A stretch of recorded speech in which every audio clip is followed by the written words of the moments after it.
We wade into some controversies today on Something's Happening Here, because in our modern world, health has become a point of controversy. Over the past few years, we have been told by governments around the world exactly what to do to stay healthy, but maybe we're seeing that those ideas aren't leaving us as healthy as we were promised.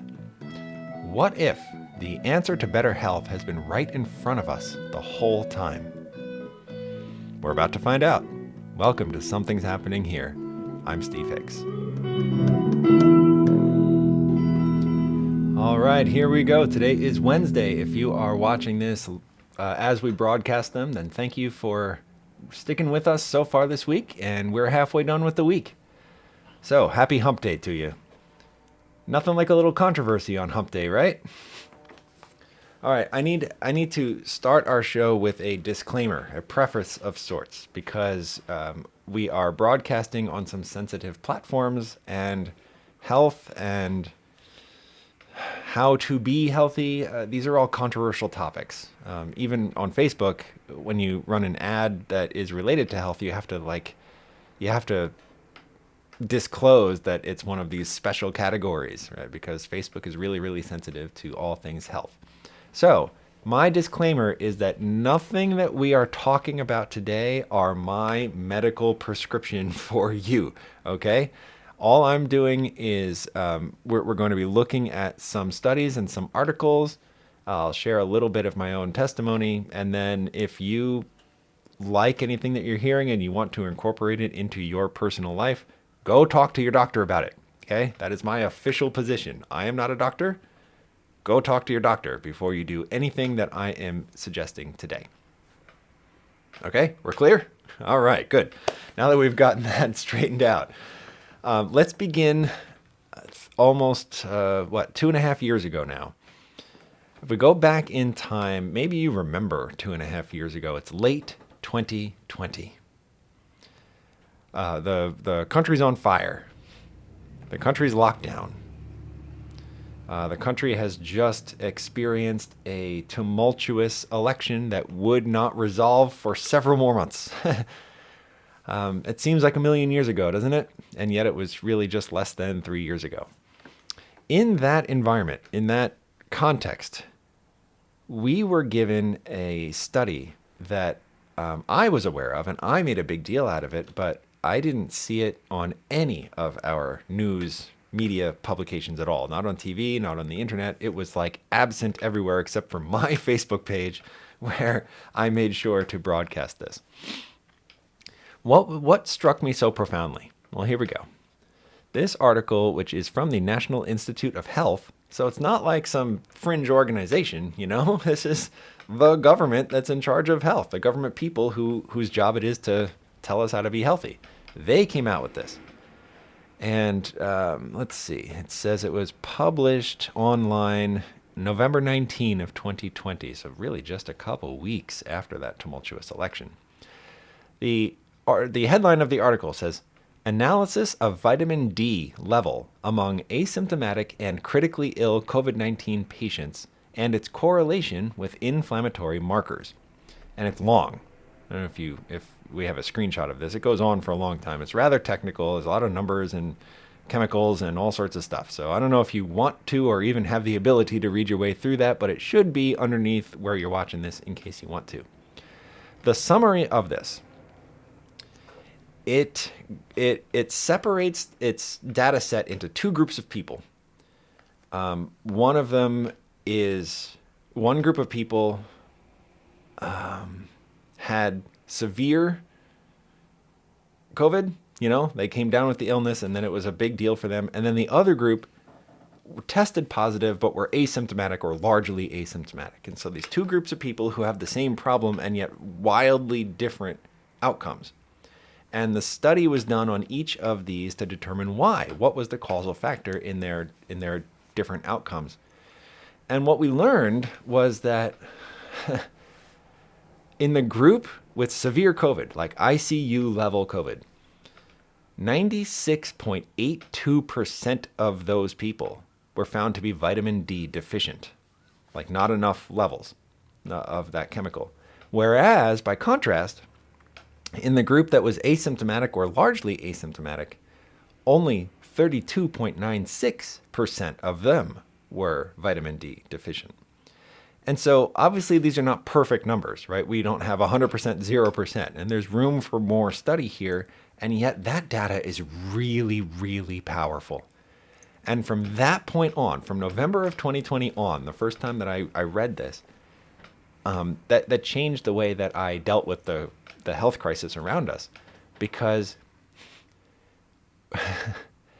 I'm just trying to get my memory and the order of things correct, but in kind of mid to late November of 2020, we had just heard of a vaccine for the first time. It was not even available to the public yet for a couple more months. And so this was still kind of the Wild West of the pandemic. And what do we do about it? But this changed the way that I saw it, because vitamin D is so easy. You don't even have to go to the store to buy it. You can go outside and the sun will generate it in your body just by receiving sunlight on your skin.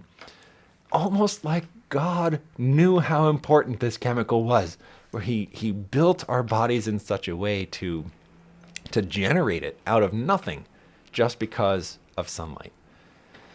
Well, so I said, all right. And it turns out even at that time, I was and still am prescribed a very high dosage of vitamin D. Probably could be higher, but I was told it was the highest allowable prescription. And so I said, well, if this is the factor that separates severe disease from virtually no disease, then I'm like a superhero. And from that point on, I just felt like I could stand up against this whole thing that was shutting down the world, because I knew the secret. Well, fast forward, okay? Fast forward a number of years, and politics take over, of course. So the National Institute of Health, the same exact organization, which in November of 2020 said, hey, vitamin D is the distinguishing factor between severe and asymptomatic. That same exact organization said on October 25th of 2022, so just a few months ago, does vitamin D supplementation reduce COVID-19 severity? A systematic review. So it's like they're questioning their own position at this point. The background. The evidence regarding the efficacy of vitamin D supplementation in reducing severity of COVID-19 is still insufficient. Why? 2 years prior, you had already told us what the results were.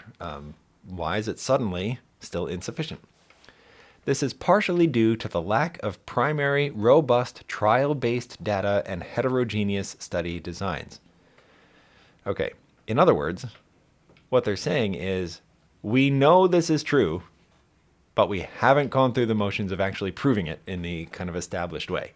And so we need to still kind of set up the trials and set up all this data points to kind of lay it out in the way that we have determined to be acceptable before we're allowed to say that this is the truth, right? But again, 2 years prior, they had already told us that this was a causal factor that would separate severe illness from virtually no illness. So if you want to see how politics can mess up the data and why everything is so confusing right now, here is a different article published that exact same day, October 25th of 2022. This is by the JAMA Network. JAMA Network. I don't know what this is. But their headline is, Vitamin D supplements don't reduce COVID-19 risk. Well, that escalated quickly, didn't it? We went from this will keep you out of the ICU to maybe we're not sure yet to this does not have any efficacy. It's all politics, no science. Or maybe it's the science, right? The way we have redefined science these past few years. But it's all politics. Because the last one I'll share with you today, this comes from contagionlive.com. This one is dated December 6th of 2022, so just like almost 2 months ago, or about 2 months ago. And this is the most current of all of the articles we're looking at. This one says vitamin D supplementation appears to offer protective benefits against COVID-19. Does this remind you of the egg controversy? When I was growing up, eggs were good for you, then they were bad for you, then they were good for you, then they were bad for you, then they were good for you, then they were bad for you. And I don't know. I don't even know where we've landed now. This is the same thing. Oh, vitamin D, it's effective. It's not effective. It's effective. It might be effective. We're not sure. Well, the most recent data seems to suggest it is, in fact, what we thought 2.5 years ago.